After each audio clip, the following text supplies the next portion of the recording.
Hi guys, today we're going to do a demo review of the Darkglass B7K. This is an analog bass preamp, but its kind of strength, its famous, well known, as comes from its gritty, biting distortion that doesn't get muddy. So I may be a bit late to this party, but hopefully I can add something to the conversation. So let's have a look.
Okay, so hopefully you can see that it's a pretty versatile thing. You can go all the way to fuzzy, doomy stuff if you can get some bass going out of the preamp on your active bass.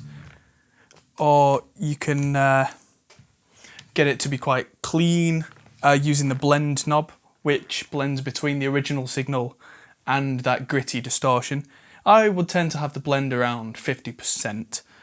The level only affects the distorted signal. So if I put the blend on minimum and the level on minimum, we end up with kind of the original sound. Which, okay, so it seems to boost the original sound, but that's not the worst thing in the world. It's fairly transparent. So that is an interesting thing. This 4-band EQ, as you could hear in the demo here, is very powerful. But what's important is it comes after the distortion section. So these two switches, they affect the tone of what's going into the distortion and the tone of what's coming out of the distortion. But then the whole thing is affected by the 4 EQ knobs, which for me is very useful because that means that I can use the 4-knob EQ to affect how the pedal sounds depending on what bass I'm plugging into it. So if I plug a P bass in, for instance, it's probably not going to have as much high end. If I want some attack, I can probably bring that up. But at the same time, that is going to affect the top end. Now this has a DI output, as I've shown before, so that's what I've been using today. So that's going straight to one of my preamps and straight into the mixing desk. But you can also use the output into an amp or into another effect chain set. And there's a parallel output which isn't affected by the original, which means that you can have this gritty, grindy distortion going and do something else, like maybe have, I don't know, a chorus on the clean tone that doesn't affect the distortion, so you can get a big fatness going without getting a big swirly top end on that grit. And this is really quite versatile. I mean, it sounds quite harsh and aggressive, and it can be, but if you back the drive down a little, put it on the not so much of a grindy kind of tone, you might find that this fits in quite well in a lot of mixes, because don't forget there's a lot of high end in distorted guitars, so a lot of this will get drowned out. So even like say a tone like this, if I just add just a little drive to that, compared to the original, the original sounds a little flat and lifeless.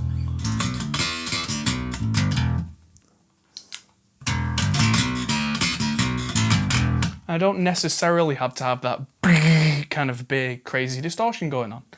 So the B7K is a very versatile tool. This belongs to Christian, my assistant and video editor, and I'm probably going to get one for the studio. So there's no better recommendation than that. Is I've now used it and I'm going to get one. And I'm probably going to run that into my Tech 21 Landmark amp through the Ampeg 8x10 and blend that with the DI output from the B7K and really get a big, monstrous kind of tone. So yeah, go and get one. If you found this useful, give us a like, hit subscribe, and send me a message about my mixing facilities and tutorials that I do one-to-one sessions. So get in contact. I'm Adam Steele for the Hot Pole Studios. Thanks for watching.